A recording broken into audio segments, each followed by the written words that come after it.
Good afternoon. I know that Sibos was last held here in Hong Kong in 1991, so it has taken you 18 years to come back to Hong Kong. I wonder what took you so long. But seriously, financial globalization and innovation have made life here, where there is a high degree of market freedom and ample liquidity, rather challenging. Perhaps a little too challenging for the financial authorities. And on a couple of occasions, we had to take controversial remedial action to safeguard monetary and financial stability. And as the time for retirement draws near after 16.5 years, I do have a few reflections from a rather different perspective than those of present preoccupations, which I would like to share with others. The first issue concerns a conflict. This is the conflict between the private, particularly short-term interests of financial intermediaries in maximizing profits and the public interests of effective financial intermediation that provides crucial support to the economy. Now, this conflict has not been talked about much, if at all, even in central banking forums.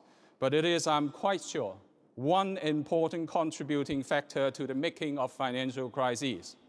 Now, how do we deal with this conflict? I'm afraid I have no answer other than always to be alert to it and be ready as protectors of the public interest. And this is in terms of maintaining stability, upholding integrity, promoting diversity and efficiency in financial intermediation. To act whenever the private interest of the financial intermediaries threatens to override the public interest. It is, I think, a matter of degree, not so much in the ownership of the financial system, but more in the legal and institutional framework whereby those with the responsibility to protect the public interest can exert the appropriate influence at the appropriate time, whether it is through prudential supervision, through conduct regulation, through the provision of the safety nets, or the design of crisis resolution mechanisms. My second issue is a dilemma. This is a dilemma mostly for emerging markets, a dilemma between pursuing financial openness and maintaining financial stability. Many have pointed out that financial openness has to be supported by prudent macroeconomic policies, and so financial openness serves also to impose needed discipline on policymaking in emerging markets.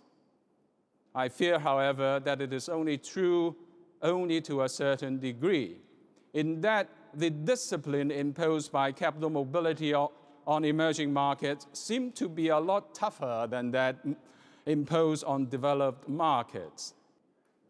But I still believe that financial openness outweighs the risks of financial instability.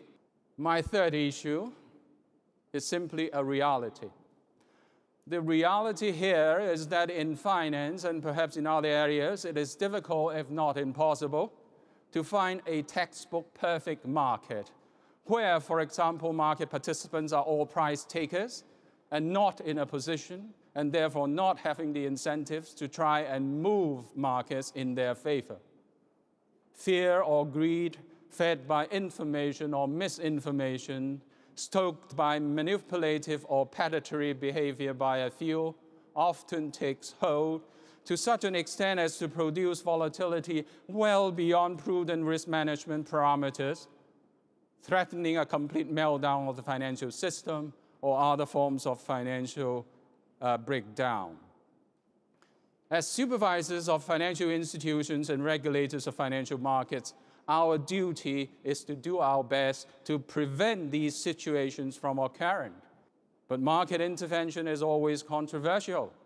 The purists wave the free market banner and condemn any market intervention, pointing out the moral hazard involved, the costs, and the unfairness of intervention. Politicians, whether or not they have the authority over the decision to intervene, want to satisfy themselves that intervention is justified and what is proposed is the right way forward. Ladies and gentlemen, my fourth and last issue is an involvement. This concerns the extent to which the authorities should be involved in the development of the financial infrastructure. Now, I'm sure you are aware of the huge amount of public money spent in all jurisdictions in the development of the physical infrastructure, building highways, bridges, airports, to take people and goods from one place to another safely and efficiently, thus facilitating the conduct of economic activities for the benefit of all.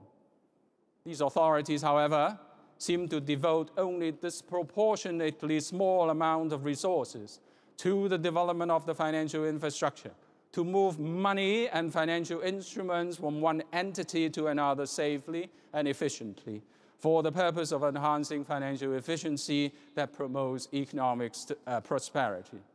Now, to some extent, the development of the financial infrastructure can be left to the market, with SWIFT, for example, being a sterling example of private sector initiative in this area. The Hong Kong Monetary Authority has devoted much effort to the building of the financial infrastructure of Hong Kong. Now, I can assure all of you that it is well worth the effort. And the amount of public money involved is really quite modest, although it may take a little time and some appropriate prudential guidance concerning, for example, the management of payment and settlement risks to convince potential users before traffic in these financial highways build up.